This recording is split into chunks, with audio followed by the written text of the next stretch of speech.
बधैया बाजे हो राम दुआरे, बधैया बाजे दशरथ द्वारे, दशरथ द्वारे हो दशरथ द्वारे, बधैया बाजे कौशल्या द्वारे। भोलेनाथ कभी भी यात्रा करते थे तो पार्वती जी को साथ में लेके करते थे और उससे वो और शक्तिशाली हो जाते थे। सीताराम साथ कहा जाता है। और जब सीता जी का कहें तो राम जी ना कहें तो कोई मतलब ना हो, तो सिया वर राम मतलब दोनों एक साथ नाम आता है तो अपने आप में राधा संग श्याम, तो अपने आप में वो पूर्ण हो जाता है। और ये सौभाग्य मुझे मिलता है, मेरी धर्मपत्नी है तो वो मेरे साथ रहती है तो मुझे और ऊर्जा मिलता है और मुझे बहुत खुशी होती है कि दीप जलाओ रोशन कर दो, दीप जलाओ रोशन कर दो सारी अवध नगरिया, मेरे राम आए हैं भक्त हनुमान आए हैं, सिया जी संग लाए हैं प्रभु श्री राम आए हैं। संगीत है शक्ति ईश्वर की, हर स्वर में बसे है राम, रागी जो सुनाए रागिनी, रोगी को मिले आराम। संगीत के साधक इस समय पूर्वांचल के कि हमारे जो हैं मनोहर सिंह जी हमारे साथ में है। रामोत्सव प्रोग्राम चल रहा है, बहुत ज़्यादा बात नहीं कर पाएंगे, ज़्यादा भूमिका भी नहीं बात पाएंगे क्योंकि आपको दर्शन करने जाना है। अयोध्या दर्पण में स्वागत सर आपका। मैं आभार व्यक्त कर रहा हूँ अयोध्या दर्पण के सभी श्रोताओं का जी, और मुझे बहुत खुशी है आज रामोत्सव में अपनी प्रस्तुति दे के। एक मैंने नई चीज़ देखा कि युवा मतलब कि भजन को एक टेम्परामेंट के साथ गाना, जैसे भजन के साथ धार्मिकता के साथ एक चीज़ ये है कि उसके साथ उतनी ही शालीनता डिपेंड, लेकिन आपने शालीनता को भी बरकरार रखा और अपने टेम्परामेंट को भी जारी रखा। आपने कैसे हुनर सीखा है? ये संस्कारों का देन है।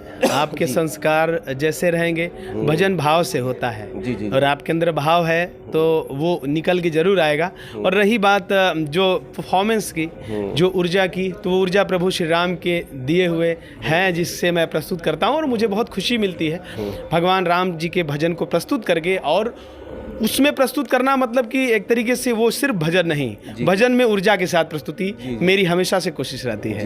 एक चीज़ ये बताइए कि आपका एक सफ़र बहुत लंबा रहा है और ऐसी जगह हमने टॉप किया है कि हमें तो सब तो यादों नहीं होगा, न पेन कलम मेरे पास है मैं लिख सकूं। तो आप 15 साल पहले मैंने देखा था वो सफ़र, एक धोबी वाला एक टैप आपने किया था, बहुत अच्छा हमको लगा था। और ऐसे कितने मंचों पर आपने जो है कंपटीशन वाले जितने प्रतियोगिता वाले कौन कौन से मंच आपने फतह किए? देखिए, भोजपुरी लोक संगीत गाना अपने आप में बहुत खुशी की बात है और ये मेरे खून में है।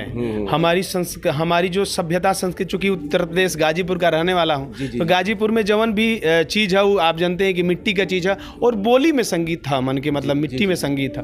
गाजीपुर की धरती ऐसा ही गवैयन का धरती है, बीरन का धरती है। तो ये ऊर्जा एक तरीके से कहीं ना कहीं आप कह लीजिए कि मैं जो भी प्रस्तुत करता हूँ, ये जो चीज़ें हैं कहीं ना कहीं ये हमारे पूर्वजों का, हमारी माता का, हमारे पिता का ये कहीं ना कहीं आशीर्वाद है जिसकी वजह से मेरी प्रस्तुति इस तरीके से होती है और वहीं से ये सब प्रेरणा मिलती है हमें ऐसे गाने और बजाने की। आपने कहा था मम्मी पापा के साथ पहले मैं आया था अपने अयोध्या में, लेकिन ये थोड़ा खास है आपके लिए क्योंकि प्राण प्रतिष्ठा हुई है और बहुत से लोगों की तमन्ना थी, वो लोग नहीं देख पाए प्राण प्रतिष्ठा। आप युवा हैं अभी, आपको कैसा फील हो रहा है इस समय?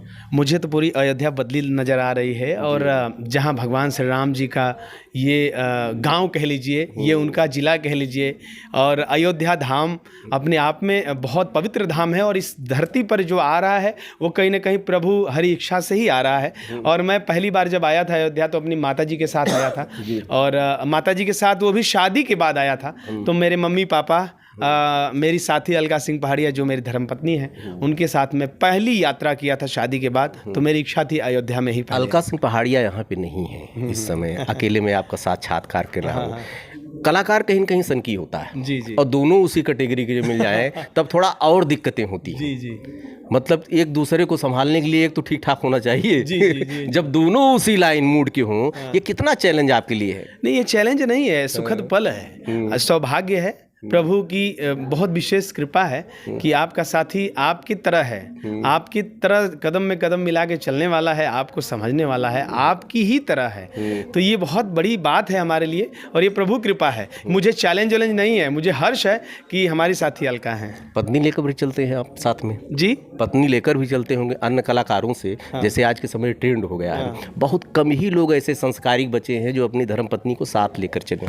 नहीं ऐसा थोड़ा मैं आपके बारे में मैंने सुना है कि आप और दोनों साथ में रहते हैं। नहीं, मैं बता दूं आपको कि मैं जैसे कहीं ना, आप मान लीजिए कि शिव हैं तो शक्ति जरूरी है। जी जी जी। भोलेनाथ कभी भी यात्रा करते थे तो पार्वती जी को साथ में लेके करते थे और उससे वो और शक्तिशाली हो जाते थे। सीताराम साथ कहा जाता है। और जब सीता जी का कहें तो राम जी ना कहें तो कोई मतलब ना हो, तो सिया वर राम मतलब दोनों एक साथ नाम आता है, तो अपने आप में राधा संग श्याम, तो अपने आप में वो पूर्ण हो जाता है। और ये सौभाग्य मुझे मिलता है, मेरी धर्मपत्नी है तो वो मेरे साथ रहती है, तो मुझे और ऊर्जा मिलता है और मुझे बहुत खुशी होती है। जी जी। एक चीज़, कलाकार से बहुत ज़्यादा साक्षात्कार की लोग अपेक्षा नहीं करते, ये उनकी कला को देखना पसंद करते हैं। तो चूंकि भगवान राम की प्राण प्रतिष्ठा हो गई है तो हम गाएंगे क्या, सोहर गाएंगे। आप सोहर से जो है एक हमारे जितने सब्सक्राइबर हैं उनके लिए गा दीजिए।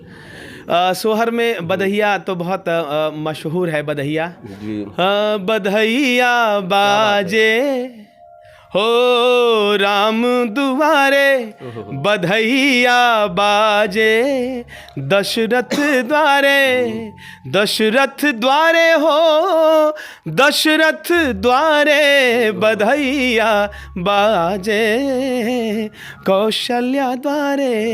तो ये बधैया भगवान राम। मनोहर सिंह के बारे में अभी तक सुना मैंने कि आप मंच की जबरदस्त पकड़ है। आज के समय में कलाकार की कला दब जाती है अगर आपके अंदर मंच की पकड़ न हो।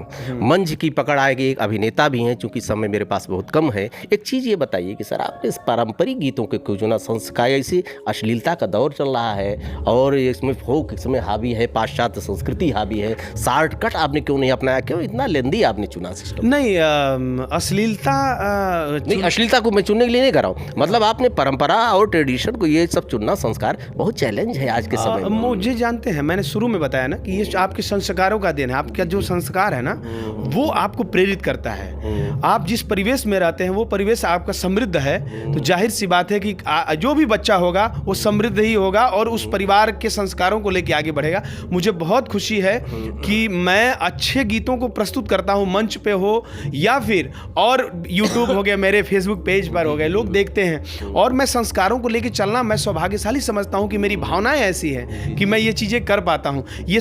ये करना मतलब कृपा है, राम की कृपा है और उनकी कृपा से मैं कर रहा हूं और चैलेंज मुझे नहीं है। मुझे बहुत खुशी है, आनंद मिलता है। मैं लोगों से अलग हूं, ऐसा नहीं है।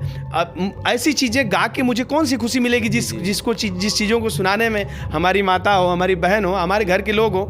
ऐसा नहीं है कि लोग करते हैं, सारी चीज़ें लोग कर रहे हैं और उससे लोग आगे भी बढ़ रहे हैं। सब्सक्राइबर उनके दर्शक टिकाऊ नहीं होते हैं। जी जी, आगे बढ़ रहे हैं जो लोग कर रहे हैं ना। ऐसा नहीं, उनके अगर लोग नहीं देखते तो आखिर में व्यूवर क्यों होते? आगे बढ़ने, लेकिन उनको गिरते वक्त नहीं लगता। ऐसे व्यूवर्स, वैसे श्रोताओं की हमें एकदम कतई आवश्यकता नहीं है और मैं चाहता भी नहीं हूं। अच्छे गाने की हमेशा से कोशिश रही है, आगे कर रहा हूं और आगे भी करता रहूंगा। आगे क्या विजन है आपका? बस भोजपुरी लोक संगीत में, हिंदी में और जो भाषाएं हैं, भारत में जो भाषाएं हैं, सारी भाषाओं को छूते हुए कुछ न कुछ गीत गाने की कोशिश करूं। चूंकि भोजपुरी तो गा ही रहा हूं, लोक संगीत तो गा ही रहा हूं, उसके साथ साथ और भी भाषाओं का, जैसे पंजाबी हो गया, गुजराती हो गया, तेलुगु हो गया, तमिल हो गया, जो भी भाषाएं हैं, कोशिश करूंगा कि आगे इन भाषाओं में भी अपनी गीतों की प्रस्तुति रखूं ताकि हमारे श्रोताओं का जो दायरा है वो यूपी, बिहार, झारखंड से बढ़ के, पूर्वांचल से बढ़ के देश की कोने कोने तक पहुंचे। देखिए, कुछ चीज़ें होती हैं जो आपकी अपनी होती हैं। मंच पे आपको गाना पड़ता है लेकिन वो आपकी पसंद नहीं होती, इसलिए क्योंकि ऑडियंस को देख के करना पड़ता है वो काम आपको। नहीं। लेकिन देखिए, मेरी पूरी बात अपने करिए, लेकिन कुछ चीज़ें देखिए अच्छा, और लेकिन कुछ चीज़ें होती हैं जो आदमी दिल से गाता है और कुछ चीज़ें दिमाग से गाता है। तो आपके दिल से कौन सी विधा संगीत की है कि जो आपको पसंद है? मैं बता दूं कि मैं कोई भी प्रस्तुति ना दिल से नहीं करता। ऐसा कोई प्रस्तुति नहीं कि जो मैं दिल से नहीं करता। मैं जो भी प्रस्तुति करता हूं, कौन सी विधा आपको पसंद है? मुझे विधा मतलब एक तरीके से भोजपुरी लोक संगीत की सारी विधाएं बहुत। एक लोकगीत जो है, चूंकि मैं अभी आपको दर्शन करने जाना भी है और भगवान राम के दर्शन में मैं बाधक नहीं बनना चाहता। एक्चुअली मैं लोकगीत क्या प्रस्तुत करूँ, राम जी की नगरी में हूँ। मेरा एक गाना भगवान रामचंद्र जी के लिए मैंने गाया था। चूँकि कलाकार हूँ, राम जी का अयोध्या में 22 जनवरी को आगमन हुआ, तो उस उपलक्ष्य में मैंने गाना गाया था। वो 2 लाइन सुना दे रहा हूँ। हाँ, कि दीप जलाओ, रोशन कर दो दीप जलाओ रोशन कर दो सारी अवध नगरिया, मेरे राम आए हैं, भक्त हनुमान आए हैं, सिया जी संग लाए हैं, प्रभु श्री राम आए हैं। तो ये गाना मेरे YouTube channel Manohar Singh official पर भी है, फेसबुक पर भी मनोहर सिंह मेरा पेज जो है उसको लोग बहुत पसंद कर रहे हैं। आपके चैनल के माध्यम से मैं सभी का आभार व्यक्त कर रहा हूँ और आपका भी बहुत बहुत आभार व्यक्त कर रहा हूँ। आपने हमें सुना, हमारे लिए समय। आप है मनोहर सिंह हूँ। मैंने देखा कि आजकल जितने कलाकार हैं वो शास्त्रीय संगीत नहीं सीखते हैं। थोड़ा ही सीखिए, कम सीखिए, बहुत ज़्यादा वक्त न दीजिए। और देखिए भैया, कोमल स्वर का जो है, जो कण है, मुर्गी है, मैं देख रहा हूँ। चूँकि वक्त ऐसे कलाकार से बात करने के लिए समय की सीमा नहीं होनी चाहिए। दुर्भाग्य मेरा भी है, दुर्भाग्य आपका भी है कि बहुत कम वक्त है। ढेर सारी शुभकामनाएं। सौभाग्य है कि आपके माध्यम से मैं आपके दर्शकों तक पहुँच पाया, ये मेरा सौभाग्य है। आगे फिर कभी मौका मिलेगा तो जरूर और भी खुल के बातें करेंगे और आपके माध्यम से दर्शकों के मन को छूने की कोशिश करेंगे। जय जय श्री राम। जय जय श्री राम।